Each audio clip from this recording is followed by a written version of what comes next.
Yes, my name is George Form the Third, and this is my Kinesiology 562 Fitness Education presentation. The history of my client: she's a 33-year-old, 5'7", 260-pound female. Her name is Marissa. She's also my older sister. Her resistance level is beginner, as she's never really stuck to a resistance training program before. Has a little bit of a history of high cholesterol. She handles that with some medication. It has a desk job as a counselor where she's sitting for most of the majority of her workday. And she's also in an online program like myself, which requires her to sit while she's at home. And she also has do group calls and client calls for her program, which requires her to pretty much sit down also. So she's falls in that category of people with really bad sitting jobs and sitting habits throughout the day. So the health assessments that I used for her, or of course, were the PAR-Q, which indicated she didn't need a doctor or physicians. She didn't need to consult a doctor or physician to begin exercise activity. It's just recommended that she be under supervision of someone who knew what they were doing, professional. That is myself. She scored, initially she scored, I believe she scored a 9 on the functional movement assessment after I turned it in.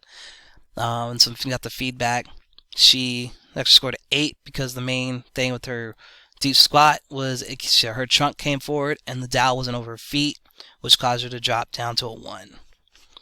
Inline lunge was a little bit of a struggle for her to set up, and she also didn't go all the way down, which indicated some lower body.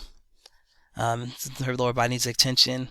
And another one that showed that her lower body needed attention was the active straight leg raise, as her left leg scored a 1, but her right leg scored a 3. And then the trunk stability and rotator stability showed some highlighted a lot of the major areas of focus, which was her upper body and her thoracic back area. And 2 other assessments I used as she was my client for the previous course, which is Kinesiology 557. So in that course, we used the ACSM muscular endurance test, which is how many push-ups and curl-ups people can do. She didn't do any push-ups or curl-ups, so she scored a 0, which is a big focus.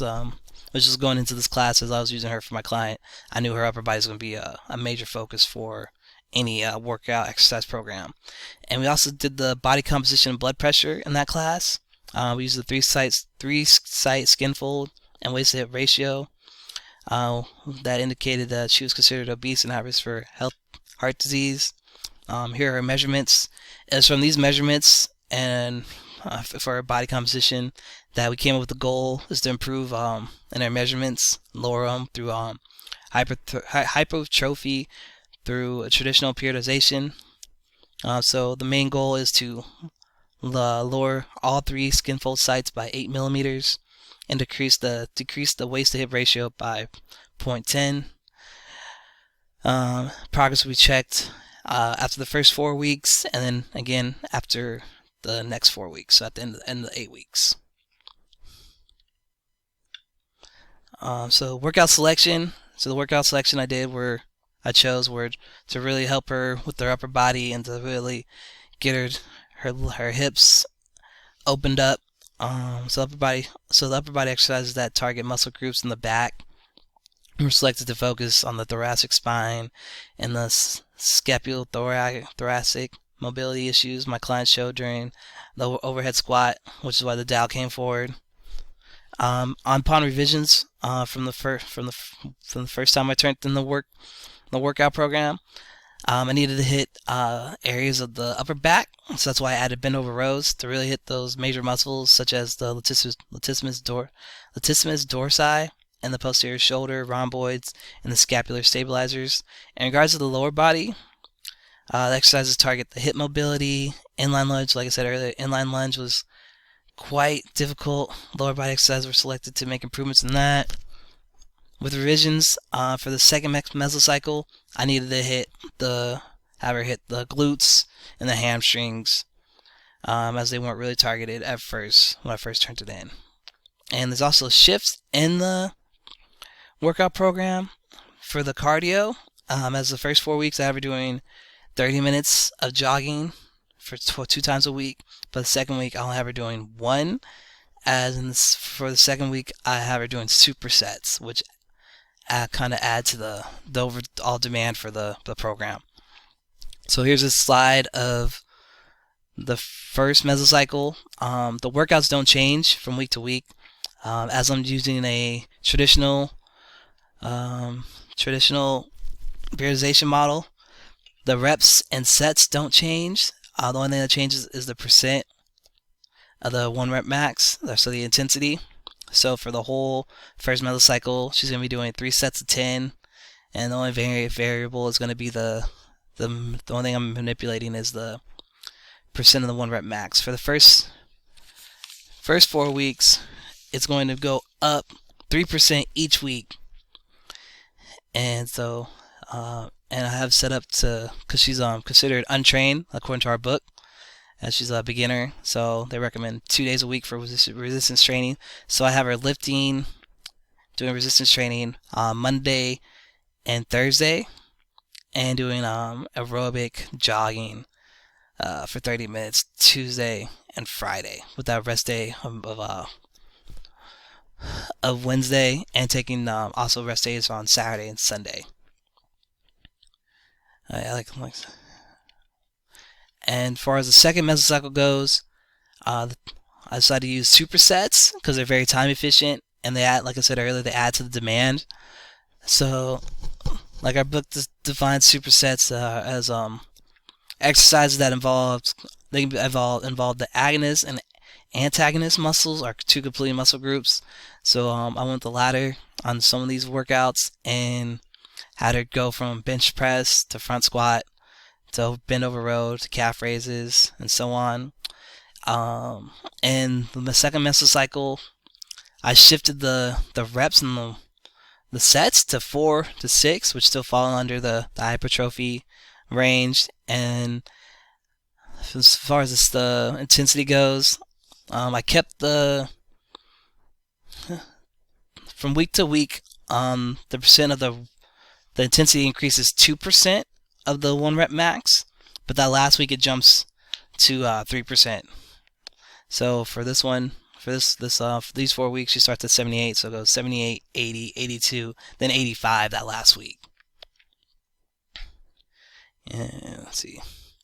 And as far as the aerobic training, I start with the long, slow distance one, because that's it adds to the to hit the goal, but it's not the priority. And increasing our aerobic capacity. As far as figuring out the target heart rate, I use the Korovin method, and found the target heart rate for all the weeks she's jogging. Here's my calculations right there. Like I said, she's 33 years old. Her resting heart rate was 70. Minus her age, and figured the heart rate reserve. Then the calculations for each week. That's the video for the exercise technique.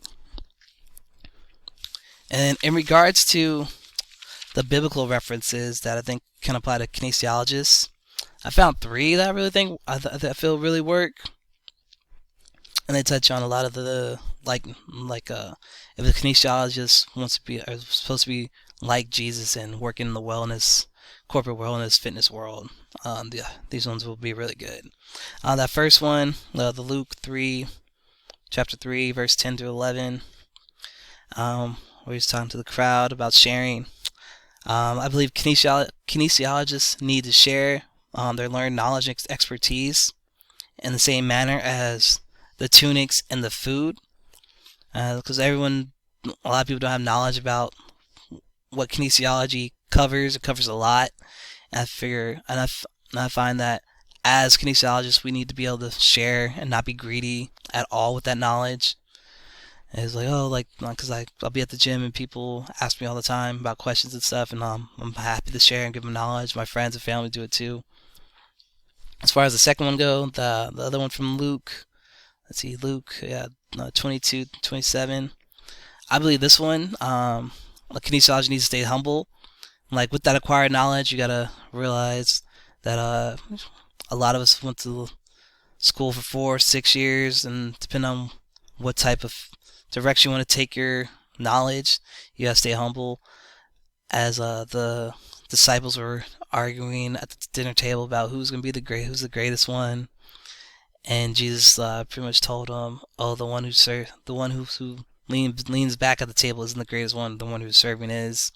So he's got to be stay humble and know where you came from, and always be willing to go down a peg or two to like really figure out what's going on. And as far as the last one goes, the Mark 6, chapter 6, or 6:34, is how when Jesus went ashore, he saw a large crowd, and he felt compassion for them because they were like sheep without a shepherd, and he began to teach them many things. I feel like that applies to all kinesiologists, no matter what direction they take their knowledge and what work environment they want to work in, as to really help lead people in the corporate wellness fitness position. A kinesiologist needs to be like Jesus and teach his or her clients many things, from workouts to exercises to better eating habits. As like the umbrella, pretty much the umbrella, as like I described, the umbrella of kinesiology covers all those things, from exercise phys to a little bit of diet and nutrition to rest and wellness to recovery. And so when you see someone who doesn't really know what to do and with certain aspects in under that umbrella, like, you need to be like Jesus and help lead them and teach them and inform them and spread the good word about kinesiology, because a lot of people still don't really understand what it is. Because people ask me all the time, "Oh, what was your major in college?" And I tell them like, "Oh, what's that mean?" And I tell them exactly that umbrella metaphor. It's like, "Oh, it's an umbrella."